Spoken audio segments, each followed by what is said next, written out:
Mga kaibigan, magandang hapon po sa inyong lahat. Magandang gabi dyan sa ating sa Pinas. Hapon pa po dito sa amin sa may gitnang silangan. Sa darating po na suna ng Pangulo sa Lunes, ang tanong po ng karamihan, papalakpak ka pa ba? Ayan. Panoorin po natin itong video ng ulat ni Ted Filon sa kanyang programa Think About It. At pag narinig nyo to, kayo na pong bahala kung papalakpak pa ba kayo o hindi na.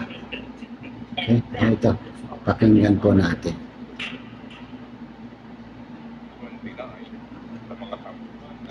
Manila Development Authority natutulong sa pagsiguro na magiging maayos ang seguridad at dadaanan ng mga mambabatas at mga magtutungo nga sa naturang zona. 20 milyong piso raw ang inilaan ng Kamara ng Representante para nga. Pasensya na po kayo, nakasando lang tayo kasi medyo mainit sa aking kinaroroonan. Nandito tayo sa Middle East, kaya medyo mainit. Okasyon na ito.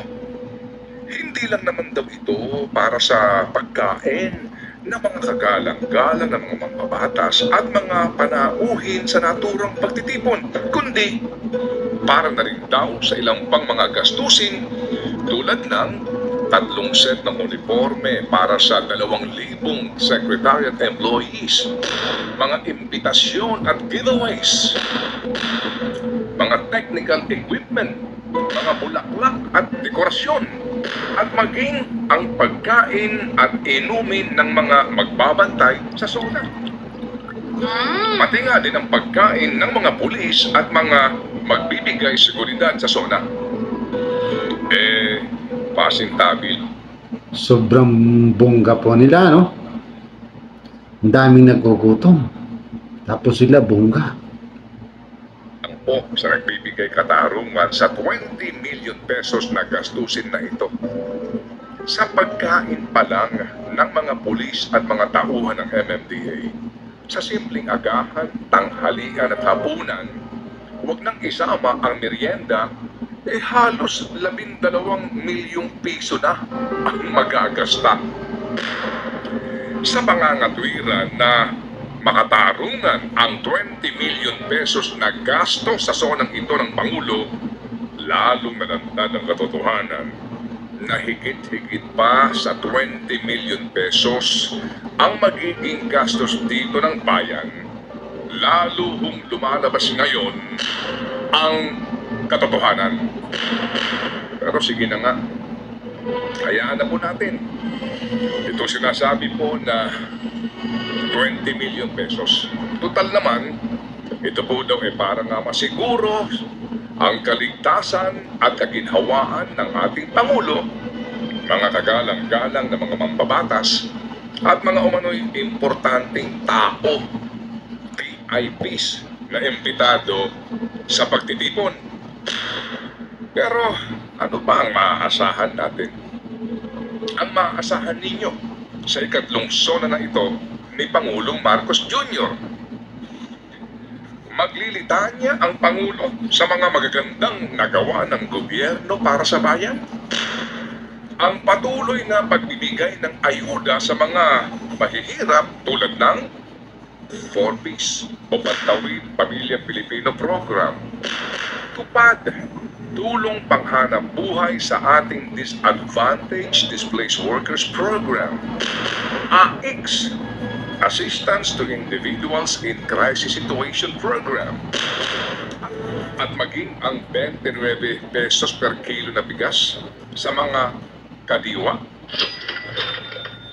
Mawalang galang lang po, ha? Ang lahat ng mga ayuda na ito ay subsidiya ng gobyerno. Pero hindi para sa lahat o hindi sa nakararaming Pilipino.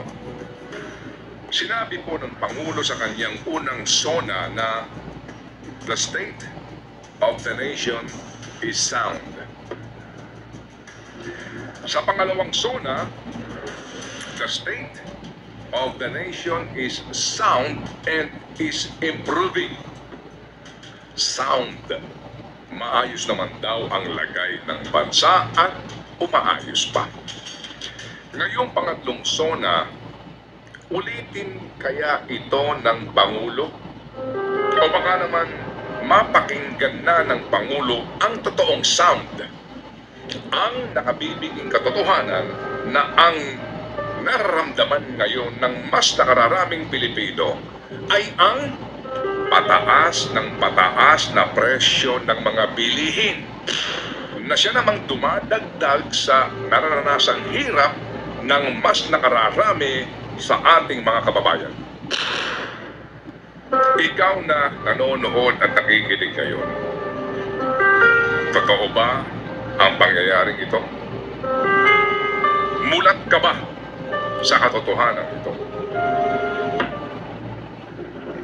Noong July 24, 2023, sa kanyang ikalawang zona, ito ang sinabi ng Pangulong Marcos Jr. Sa mga nakalipas na buwan, nakita natin ang pagbaba ng presyo ng bilihin sa iba't ibang mga sektor. Napatunayan natin na kayang maipababa ang presyo ng bigas, karne, isda, gulay at asukal. Sa Lunes, ulitin na naman kaya ng Pangulo ang mga sinabi niyang ito? Gamit lamang ang ibang style ng pananalita? O ang pangangalandakan sa mga numero na nagsasabing bumaba ang inflation rate ng bansa nito lamang buwan ng Hunyo? At ginagawa mo naman ng tama ang mga hakbang para mapababa ang presyo ng mga bilihin. Subalit ito nga ba'y totoong nadarama ng pangkaraniwang mga manggagawa at pamilyang Pilipino sa ngayon? Hindi. Mariing hindi. Sapagkat sa survey na ginawa ng Pulse Asia nito lamang pong June 17 to 24, 76% ng mga Pilipino ang hindi sumasang-ayon sa mga ginagawa ng gobyerno sa usapin ng pagmahal ng presyo ng mga bilihin. Katunayan sa naturang survey, lumabas na ang pinakamalaking suliranin ng mga Pilipino na dapat unang lutasin ng gobyerno ay ang patuloy na pagtaas sa presyo ng mga bilihin. Sumunod rito ang pagbibigay ng aumento sa sweldo ng mga manggagawa. At ang pangatlong nararapat umanong bigyan solusyon ng pamahalaan ay ang pagbabawas sa antas ng kahirapan ng mga Pilipino. Kahirapan ng mga Pilipino. Paghihirap ng mga Pilipino na matugunan ang basic, ang pangunahing pangangailangan para mabuhay. Ang pagkain. Ibida naman kaya ng Pangulo sa Lunes ang 35 pesos na dagdag sa minimum wage ng mga manggagawa sa Metro Manila? Halagang hindi nga kakasya sa 1 kilo man lamang ng pinakamurang bigas sa palengke. Sana po sir, huwag na lang. Dahil malinaw na hindi ito sasapat para sa pangunahing pangangailangan man lamang ng isang pangkaraniwang pamilyang Pilipino. Sa mismong datos mula sa Philippine Statistics Authority, kailangan ng isang pangkaraniwang pamilyang Pilipino na may 5 miyembro ng 9,550 pesos kada buwan para lamang sa tinatawag nilang basic food. Paano pa ang renta sa bahay? Tubig, kuryente, pamasahe, damit, matrikula, at pangangailangang pangkalusugan. Paano na po ang buhay ng mga pamilya, ng mga uring manggagawa sa mga regions na ang minimum wage ay mas mababa pa sa Metro Manila, subalit ang antas ng inflation ay mas mataas naman sa Metro Manila. Sa CAR o Cordillera Region, ang minimum wage lamang ay 430 pesos. Sa Region 5, Bicol Region, 395 pesos lamang. Sa Region 6, Western Visayas, 480 pesos. Region 7, Central Visayas, 468 pesos. Region 8, Eastern Visayas, 405 pesos. Region 9, Zamboanga Peninsula, 381 pesos lamang. Region 10, Northern Mindanao, 438 pesos. Region 11, Davao Region, 462 pesos. At sa BARMM, Bangsamoro Autonomous Region in Muslim Mindanao, tanging 361 pesos lamang ang minimum wage. Nais ko pong bigyan ng diin na ang antas ng inflation sa mga region na aking binanggit ay halos doble o higit pa sa doble ng inflation rate sa Metro Manila. Ni hindi man lang po umabot sa 400 o 500 pesos ang arawang sweldo ng mga manggagawa sa mga rehiyon na ito. Bakit sa Metro Manila ay 645 na ang minimum wage? Kung ang sinasabi ng mga manggagawa dito sa Metro Manila na ito ay kulang pa ang naging dagdag na 35 pesos at kulang pa ang arawang sahod para mabuhay ang mga taga Metro Manila, paano pa kaya sa mga probinsya? Kaya naman, hindi nakapagtataka na sa pinakahuling survey po naman ng social weather stations, lumabas na 4 sa bawat 10 Pilipino ay nagsasabi sila'y mahirap. At 14.2% ng mga pamilyang Pilipino o katumbas ng 3.95 million Filipino families ay nagsasabing sila'y nakaranas ng involuntary hunger o kawalampo ng makakain. Sa hindi may tatangging realidad na poverty o kahirapan pa rin ang numero 1 problema ng Pilipinas. Ang tanging paraan po lamang na magagawa ng mga nahihirapang Pilipino ay ang magtipid. Mamaluktot sa maiksing kumot. Maghanap ng dagdag na pagkakakitaan. Walang magagawa kung hindi magtiis. At habang namamaluktot sa maiksing kumot, nagtitiis at obligadong magtipid si Juan de la Cruz. Ano pa nga ba?